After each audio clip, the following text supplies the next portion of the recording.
అధికార యంత్రాంగం అదో రకం అంతరాంగం. అసలు తెలంగాణలో ఏం నడుస్తోంది? బ్యూరోక్రాట్లంతా మంత్రులు చెప్పినట్లే వింటున్నారా? మంత్రులకి ఐఏఎస్లకి మధ్య సఖ్యత ఉందా? ఇంతకీ ఐఏఎస్ల మధ్య కోల్డ్ వార్కి కారణం ఏంటి? తెలంగాణకి కాబోయే కొత్త సీఎస్ ఎవరు? కొత్త డీజీపీ ఎవరు? రేస్లో ఎవరున్నారు? తెలంగాణ ప్రభుత్వాన్ని సమస్యలు చుట్టుముడుతున్నాయి. ఒక సమస్య పరిష్కారం కాగానే మరో సమస్య వచ్చి పడుతోంది. 6 నెలలుగా రాష్ట్రంలో అధికార యంత్రాంగం గజిబిజి గందరగోళంగా మారిందన్న టాక్ వినిపిస్తోంది. మంత్రులు అధికారుల మధ్య సమన్వయం లేదని ప్రచారం జరుగుతోంది. సీఎస్ గా ఉన్న రామకృష్ణరావు పదవీకాలం ఈ నెలతో ముగియనుంది.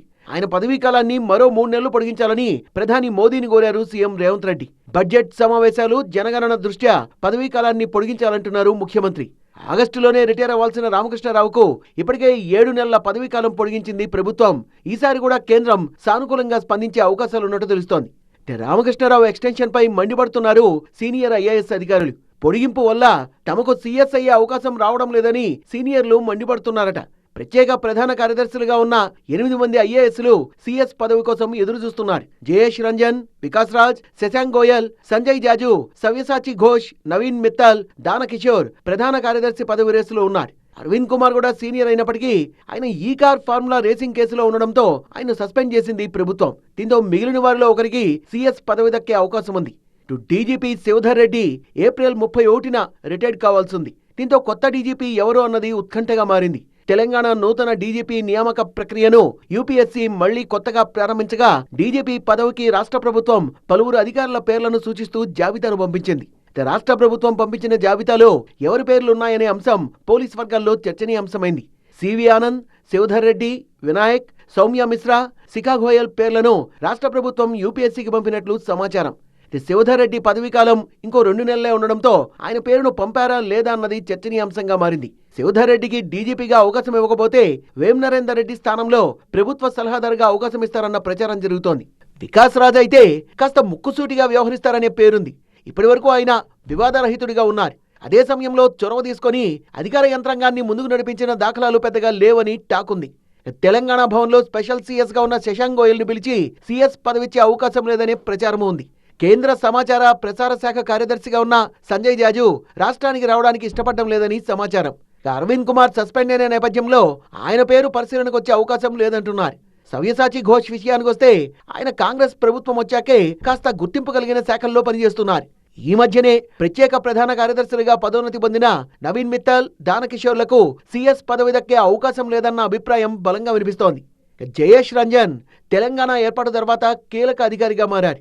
7-8 సంవత్సరాలుగా ఆయన పరిశ్రమలో ఐటీ శాఖల ముఖ్య కార్యదర్శిగా, ప్రత్యేక ప్రధాన కార్యదర్శిగా బాధ్యతల్ని నిర్వర్తిస్తున్నారు. కాంగ్రెస్ ప్రభుత్వం వచ్చిన తర్వాత మంత్రి శ్రీధర్ బాబుతో ఆయన సఖ్యంగా లేకపోవడం, కేవలం ముఖ్యమంత్రికి మాత్రమే తాను జవాబుదారీ అన్న విధంగా ఉండడంతో మంత్రి ఒత్తిడి మేరకు ఆయన్ను అక్కడి నుంచి తప్పించారు. ఒక శాఖకు అధికారిగా వ్యవహరించడం వేరు, అన్ని ప్రభుత్వ శాఖల్ని సమన్వయం చేసుకుని వెళ్లడం వేరని ఐఏఎస్ అధికారులే కామెంట్స్ చేస్తున్నారు. ఐటీ శాఖ ముఖ్య కార్యదర్శిగా శ్రీధర్ను నియమిస్తే ఆయన బాధ్యతలు తీసుకోకపోవడంతో సీఎస్ గా ఉన్న రామకృష్ణరావుకు అప్పగిస్తూ ఉత్తర్వులు వచ్చాయి. తనకు తెలియకుండానే ప్రిన్సిపల్ సెక్రటరీ ఆర్డర్ రావడంతోనే మంత్రి శ్రీధర్ బాబు ఫైర్ అయినట్టుగా ప్రచారం జరుగుతోంది. దీంతో తప్పును సరిదిద్దారు. ప్రభుత్వంలో అత్యంత కీలకమైన ఐటీ పరిశ్రమల శాఖ కార్యదర్శి పోస్టు కోసం సీనియర్ ఐఏఎస్ల మధ్య తీవ్ర పోటీ నెలకొంది. ఎలాగైనా ఆ పోస్టును దక్కించుకునేందుకు పట్టుదలగా ప్రయత్నిస్తున్నారట కొంతమంది అధికారులు. సీఎం రేవంత్, మంత్రి శ్రీధర్ బాబు దృష్టిలో పడేందుకు స్పెషల్ సీఎస్లుగా ఉన్న దానకిషోర్, మహేష్ దత్ తీవ్రంగా కష్టపడుతున్నట్లు సెక్రటేరియట్ వర్గాల్లో ప్రచారం జరుగుతోంది. ప్రభుత్వంలో ఐటీ పరిశ్రమల శాఖ చాలా కీలకమైంది. ఆ శాఖ బాధ్యతల్ని చూసే సెక్రటరీలకు జాతీయ, అంతర్జాతీయ స్థాయి పరిశ్రమలు, కంపెనీలతో ప్రత్యక్ష సంబంధాలు ఏర్పడతాయి. దీంతో ఆ శాఖలో పనిచేయాలని చాలా మంది ఐఏఎస్లు పోటీ పడతారు. ప్రస్తుతం సీఎస్ దగ్గరున్న ఈ శాఖను ఇతరులకు కేటాయించేందుకు కసరత్తు జరుగుతోంది. ఈ విషయాన్ని గ్రహించిన స్పెషల్ సీఎస్ హోదాలో ఉన్న దానకిషోర్, మహేష్ దత్ ఆ పోస్టును సొంతం చేసుకునే పనిలో పడినట్టు తెలుస్తోంది. ఇప్పటికే మంత్రి శ్రీధర్ బాబు సన్నిహితుల ద్వారా లాబియింగ్ చేసిన సదరు ఐఏఎస్లు సీఎం రేవంత్ రెడ్డిని కలిసేందుకు ప్రయత్నాలు చేస్తున్నట్టు తెలిసింది.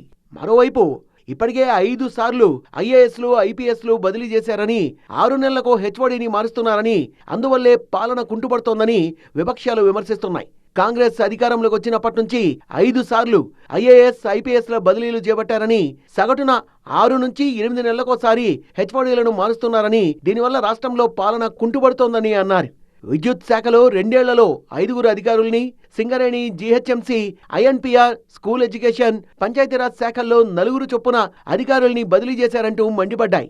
మున్సిపల్ శాఖలో 5, మైనింగ్లో 6 అధికారుల్ని బదిలీ చేశారన్నారు. అందుకే ఆయా శాఖల్లో అవినీతి పెరిగిపోయిందని ఆరోపిస్తున్న బీఆర్ఎస్ సీఎంకు నచ్చకపోయినా, మంత్రులకు నచ్చకపోయినా ట్రాన్స్ఫర్లు కామన్ అయిపోయాయన్నారు. అయితే ఐఏఎస్లు ప్రజాసేవలో నిమగ్నం అవ్వాలని, చిన్న చిన్న విషయాల్ని పట్టించుకోవద్దని ఇప్పటికే పలుమార్లు సూచించారు సీఎం రేవంత్ రెడ్డి.